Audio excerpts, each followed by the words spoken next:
پاکستانیوں Peshawar high court سے بڑی خبر۔ رکن قومی assembly P T I Abdul Latif Chitrali کی نااہلی کے خلاف دائر درخواست پر سماعت ہوئی۔ سماعت جسٹس سید ارشد علی اور جسٹس وقار احمد نے کی۔ عدالت نے N1 چترال پر ضمنی الیکشن روک دیا۔ لطیف چترالی کو ATC عدالت نے سزا سنائی۔ الیکشن کمیشن نے درخواست گزار کو نااہل کیا اور اب حلقے میں ضمنی انتخابات کا شیڈیول جاری کر دیا۔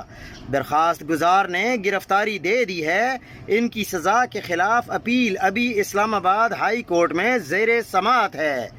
اس کیس کو اگلے ہفتے تک رکھ لیں، ہم اس میں دلائل دیں گے۔ ایڈیشنل DG لا الیکشن کمیشن خرم شہزاد۔ عدالت نے الیکشن کمیشن کو نوٹس جاری کرتے ہوئے N1 چترال میں ضمنی الیکشن پروسیس کو روک دیا۔